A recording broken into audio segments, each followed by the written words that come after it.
السلام علیکم ورحمۃ اللہ وبرکاتہ۔ Welcome to my YouTube channel viewers. آج میں آپ کو بتاؤں گی بد نظری کا علاج۔ بد نظری ایک طرح کا حاسدانہ زہر ہے جو آدمیوں کے اندر ہوتا ہے۔ اگر ایسا آدمی کسی کو گہری نظر سے دیکھ لے تو اس کے دیکھنے ہی سے نظر لگ جاتی ہے۔ اس لیے نظر بد کا لگ جانا عین حقیقت ہے۔ نظر بد کا لگنا صرف آدمی تک محدود نہیں ہے بلکہ بچے، جانور، کھیتی، باغ، مکان، دولت اور مال و اسباب، یعنی دیکھتے وقت جو چیز اچھی یا بھلی لگتی ہو تو ایسی چیز پر نظر لگ سکتی ہے۔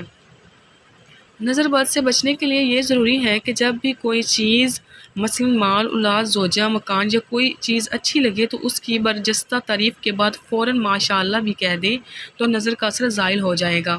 کسی چیز کو اپنی نظر سے بچانے کے لیے اللہم بارک علیہ کہہ دیں تو نظر نہیں لگے گی۔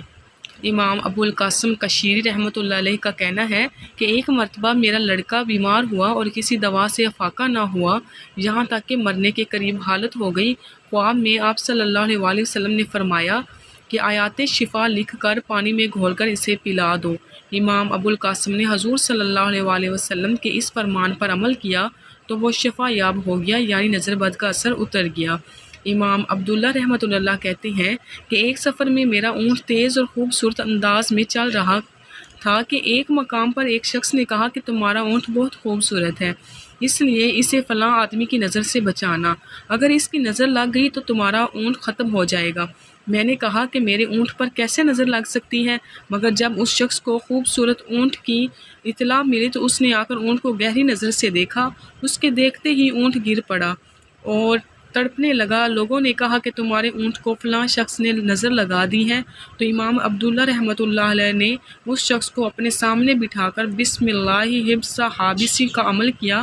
اسی وقت اس شخص کو کچھ تکلیف ہو گئی اور اونٹ اچھا ہو گیا۔ اسی واقعے سے پتہ چلا کہ کلام الہی میں بے پناہ اثر ہے، حتیٰ کہ کلام الہی سے جادو کا اثر ختم ہو سکتا ہے تو پھر نظر بد کا اثر بھی دور ہو جاتا ہے، بشرط یہ کہ کلام الہی کو خلوص نیت کے ساتھ پڑھا جائے۔ اگر خود اپنی نظر لگ جائے یا لگ جانے کا اندیشہ ہو تو اس آیت کو 3 مرتبہ پڑھ کر دم کر لیں۔ وَإِن يَكَادُ الَّذِينَ كَفَرُوا لَيُزْلِقُونَكَ بِأَبْصَارِهِمْ لَمَّا سَمِعُوا الذِّكْرَ وَيَقُولُونَ إِنَّهُ لَمَجْنُونٌ وَمَا هُوَ إِلَّا ذِكْرٌ لِّلْعَالَمِينَ۔ اور اگر کسی دوسرے شخص کی نظر لگ جائے تو اس شخص کو سامنے بٹھا کر یہ پڑھا جائے بسم اللہ حبس حابس یا شجر یابس و شہاب کابس رددت عین العین وعلی احب الناس الیہ فارجع البصر کرتین ینقلب الیک البصر خاسئا وهو حسیر۔ اگر وہ نظر لگانے والا سامنے نہ ہو تب بھی یہ مفید ہے، جس کو نظر لگ جائے وہ یہ دعا پڑھے بسم اللہ اللہم اذھب حرما و بردہا